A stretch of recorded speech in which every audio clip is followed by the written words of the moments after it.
On parle tout le temps des inégalités, du fossé entre les riches et les pauvres, mais comment est-ce qu'on mesure ça, concrètement? Aujourd'hui, on va décortiquer ensemble l'outil statistique le plus célèbre pour y parvenir. Alors c'est là la grande question, n'est-ce pas? Résumer toute la justice sociale d'un pays en un seul chiffre. Ça paraît fou. Et pourtant, pour comprendre comment c'est possible, on va d'abord essayer de dessiner cette inégalité. Pour ça, il faut remonter un peu dans le temps. On est en 1905 et un économiste, Max Otto Lorenz, a une idée. Une idée toute simple mais franchement géniale. Il s'est dit, et si, pour comprendre la répartition des richesses, on commençait tout simplement par la dessiner? Et voilà, c'est ça la fameuse courbe de Lorenz. Ce n'est rien d'autre qu'une représentation graphique qui montre qui possède quoi. L'idée, c'est de rendre les choses visuelles, de voir l'inégalité avant même de sortir la calculatrice. Alors, comment on l'a construit cette courbe? C'est super simple en fait. Imaginez un graphique. D'un côté, on met le pourcentage de la population et de l'autre, le pourcentage des revenus. Si tout était parfait, 10% des gens auraient 10% des revenus. 50% en auraient 50%, bref, ça nous donnerait une belle ligne droite. Ça, c'est la ligne d'égalité parfaite. Et ensuite, on trace la courbe de la vraie vie. Et c'est justement l'écart entre les deux qui va nous raconter toute l'histoire. Et c'est là que ça devient intéressant. Cet espace, ce creux entre la ligne idéale et la courbe réelle, on appelle ça le ventre. Eh bien, c'est ça l'image de l'inégalité. La règle est simple. Plus ce ventre est gros, plus la courbe s'éloigne de la ligne droite et plus la société est inégalitaire. C'est aussi simple que ça. Pour que ce soit bien clair, prenons un chiffre concret.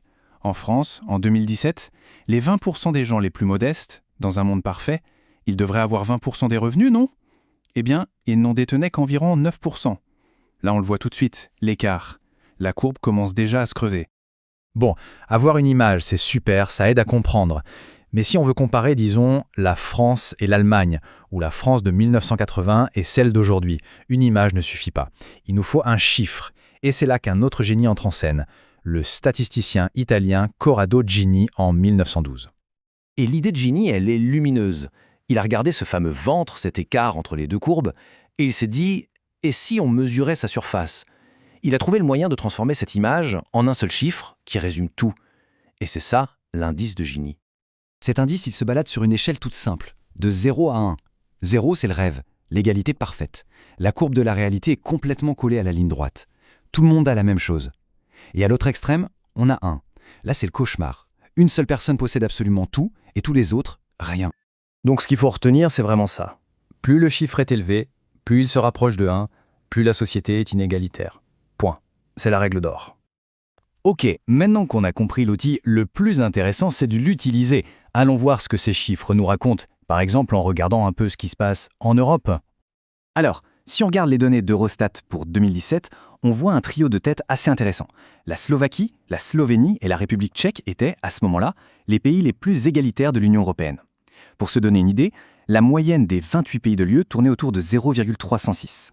Et la France dans tout ça? Eh bien, l'année suivante, en 2018, les chiffres de l'INSEE nous donnaient un indice de Gini de 0,294. On était donc un tout petit peu en dessous de la moyenne européenne de l'époque, donc un peu plus égalitaire. Mais attention, petit bémol. L'indice de Gini, c'est un outil super puissant, mais il a ses limites. Il faut être prudent parce que, derrière un même chiffre, on peut avoir des situations sociales qui n'ont absolument rien à voir. Regardez cet exemple, il est parfait pour comprendre le problème. Scénario A, la moitié de la population n'a rien, 0, et l'autre moitié se partage tout équitablement. Scénario B, les 3/4 des gens se partagent 1/4 des richesses, et le dernier quart, le plus riche, se partage les 3/4 restants. Eh bien, croyez-le ou non, ces deux sociétés peuvent avoir exactement le même indice de Gini. C'est ça, la limite principale.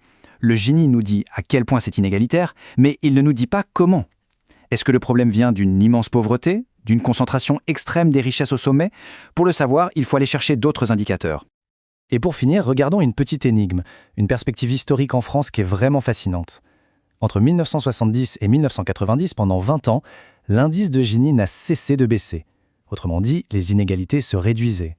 Et puis, après 1990, la tendance s'arrête net et commence même à repartir doucement dans l'entresens. Et ça nous laisse avec une question vraiment passionnante, une vraie énigme. Qu'est-ce qui s'est passé en France entre 1970 et 1990 ? Quel mécanisme a permis de réduire si fortement et si durablement le fossé entre les riches et les pauvres ? C'est une question qui va bien au-delà des statistiques et qui mérite qu'on s'y attarde.